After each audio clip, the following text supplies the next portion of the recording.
All right, here we go. Tulsi Gabbard filled in for Tucker Carlson on Fox News. Now, by the way, filling in, Tulsi she doesn't do, like, shows like this.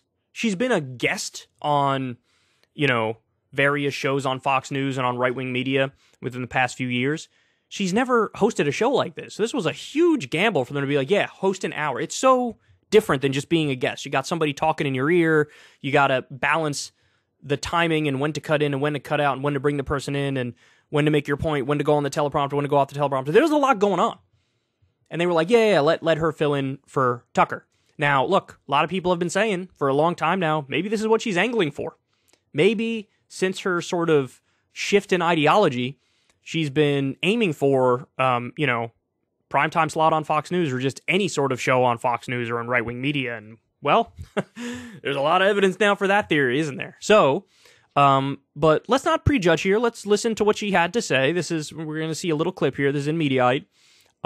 Tulsi Gabbard on Fox News calls Trump raid weaponization of the Department of Justice, decries hallmarks of dictatorship under Biden regime. So not only did she fill in for Tucker, she apparently sounded exactly like Tucker. She was doing a monologue that Tucker himself could have delivered. All right, let's see what she says. Now, whatever your views are on Donald Trump, there's no denying that the unprecedented raid on his Palm Beach home earlier this week has set our country on a dangerous new course. And there's no turning. Even that framing. Calling it unprecedented. Yeah, but unprecedented doesn't mean it's bad. It just means it's unprecedented. But the connotation there is it's bad. No, I think it's good. I think that's a good thing. And it set our country on a dangerous path. Well, couldn't you just make the counter argument? Maybe the crimes that he allegedly committed are the things that sent us on the dangerous path. Not the fact that there is now a reaction to those crimes to try to uphold the law. Again, it's all in the framing, and the framing here is very clear. It's clear what she's saying. It's clear what she believes. Back. The FBI's raid on Mar-a-Lago changed the country that we grew up in. We grew up believing that, hey, our government will apply the law equally to all Americans, whether you're... There are about 1 million examples of our government not doing that. The entire drug war, a Nixon official admitted, yeah, we were going after the undesirables. We were going after our political opponents. We're going after the hippie whites and the minorities. That's why we're criminalizing these drugs so hard and we're locking people up. They admitted that. That's on the record. That's what the entire drug war is about. We had a huge discrepancy between the punishment for crack cocaine and the punishment for regular cocaine, because regular cocaine was taken by white elites. Crack cocaine was taken usually by poor people and black people. I mean, the assassinations that our government has been involved in, this idea, everybody always thought justice was blind. No, if anything, I thought functionally the opposite, that oftentimes justice is not blind. Having looked at this case, this is an example of a broken clock being right twice a day. Because God, there was a great tweet I liked the other day. It was something like, Donald Trump live tweeted like 34 crimes. So if the government's going to go after one guy who live tweets 34 crimes, they might come after you if you live tweet 34 crimes next. Republican or a Democrat, we're seeing more and more that country no longer exists. Law enforcement at the highest levels of government, whether it's the DOJ, the Department of Homeland Security, the FBI, and now even the IRS, have been weaponized to target the political opponents of the Uniparty, the permanent Washington, and the Biden regime. Okay. All right. Hold on. The idea that this is just a partisan witch hunt from the FBI.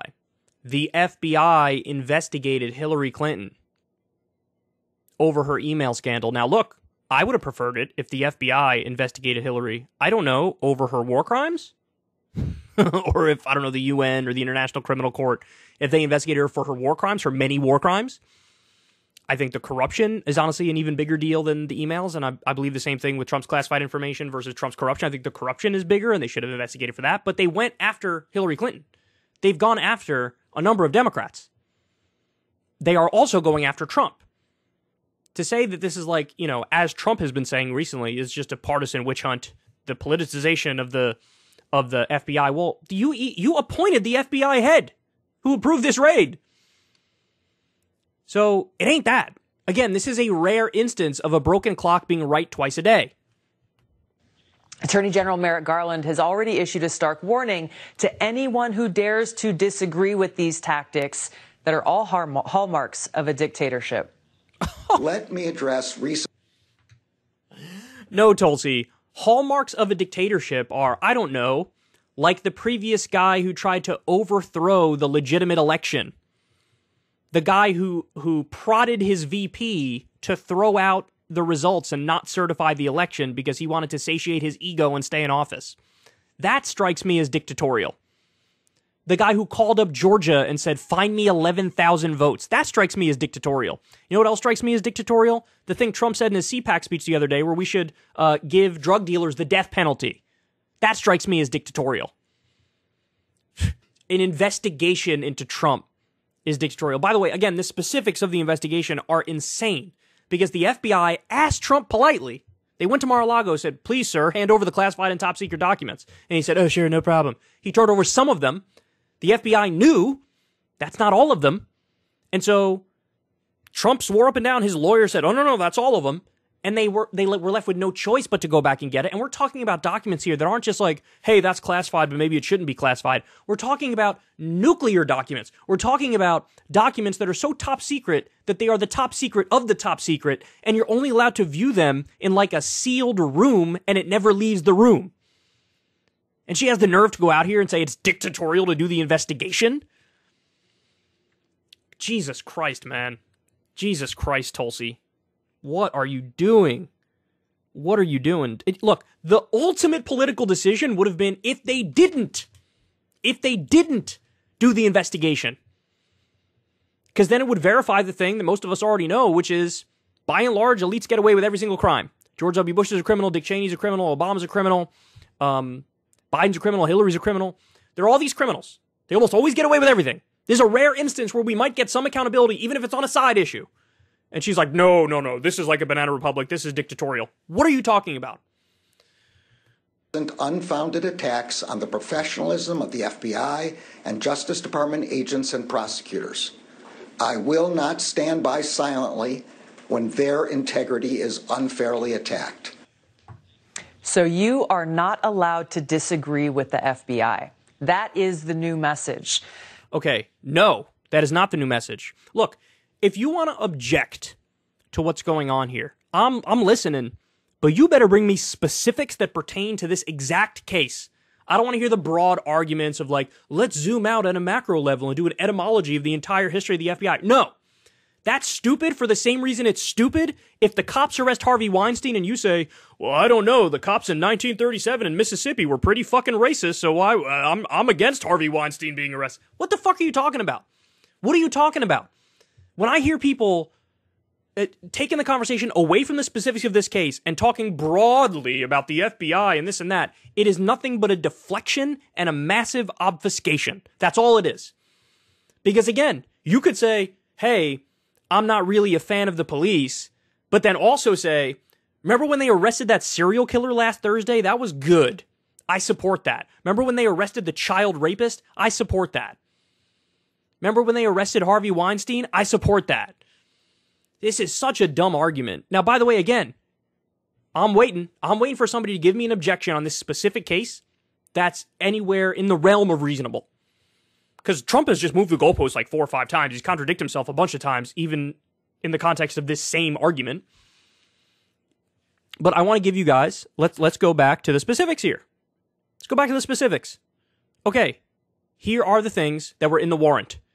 Trump was allegedly gathering, transmitting, or losing defense information, which carries a penalty of up to 10 years in prison. He was doing concealment, removal, or mutilation generally, which carries a penalty of up to 3 years in prison and disqualification from holding office. Destruction, alteration, or falsification of records in federal investigations and bankruptcy, which carries a penalty of up to 20 years in prison. Okay, these are the specific claims of what he was doing.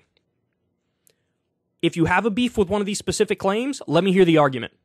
But if you're just going to zoom out and say, oh, partisanship, FBI, yeah, stuffing things, I don't know, bro, then you're just running interference for them. That's all you're doing. That's all you're doing. The security state will label you an extremist for daring to challenge or disagree with the regime's weaponization of law enforcement. They talk about defending the blue. They talk about defending law enforcement officers. They fly the flags. They put on the bumper stickers. And yet, if it doesn't suit their political purposes, then they remain silent or even attack law enforcement officers. Senators. That's an undeniably correct point.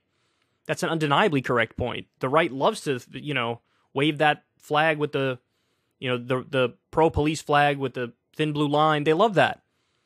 They always suck off law enforcement, and now the one time law enforcement is going after somebody who they like, it's, we hate them now. That's totally accurate. Why are you playing that as if it's like a gotcha, Tulsi? Talked about the FBI's attack on our constitutional republic. Another Republican senator accused them of being a third world Marxist dictators. And yet, again, the dictatorship point is the one that drives me crazy. Because the thing that is really like a dictatorship is if you let elites get away with crimes in perpetuity. That's what that is. This is a rare instance where there's an elite who's actually in the crosshairs of the law, and now you're going to run to defend him? And again, this is like, what we're talking about here is honestly the equivalent of like getting Al Capone on tax evasion. Like, okay, yeah, he may have technically done it, and I guess that's the only thing you can get to bring him down. But for the love of God, the list of crimes that Trump is involved in, and this is the one that we're going to get, and it's like she's still running interference for it. And effectively defending Trump and slamming the FBI. The FBI does like one of the few good things they do. And she's like, hold on now. The silence is deafening. These guys aren't Republicans, Joe. These guys... Oh, they're definitely Republicans. Are extremists. All right. Well, I guess that's all they show of Tulsi there, but... Okay. All right. Well, there's Tulsi Gabbard for you. You guys know me, man. I hesitate to get involved, to talk about motivations and intentions, because I don't know. I can't read Tulsi's mind. Either she had a massive political change of heart over the course of a 2 or 3 year period, or she was grifting then or grifting now, right? Lying then or lying now to find a lane, to find a niche. It's one or the other. But if she did just have a political change of heart, it's interesting. There was never a moment where she felt like she owed people an explanation and, hey, here's how and why I came to change my views. No, it was just a slow but sure and steady flip where now it is the Dave Rubin path. It is well, I've come to agree with you guys on almost everything, bro. No big deal. Look, Trump's a fucking criminal. And the list of crimes are endless, just like every president. And I support going after any and all of them. As Noam Chomsky said, and he was correct, and this was based, if the Nuremberg laws were upheld, every post-World War II U.S. president would be hanged. I think that's accurate. Now, I'm opposed to the death penalty, so maybe not hanged, but life in prison. You can get them all on corruption. You can get them all on war crimes. All of them on torture. They all upheld that torture program, the destruction of habeas corpus and due process. And here we are talking about the equivalent of like a traffic ticket for a guy like Trump. This is such a low-level crime, comparing it to the other crimes he's committed. And she's like, ooh, is this the Biden regime with the hallmarks of a dictatorship I see here? No, this would be one of the few things that the Biden administration has done that I would file under the based category. Hey, y'all, do me a favor and like and subscribe. It helps out big time in the algorithm. Click the bell as well for notifications when videos drop, and watch that video on screen right now. You know you want to.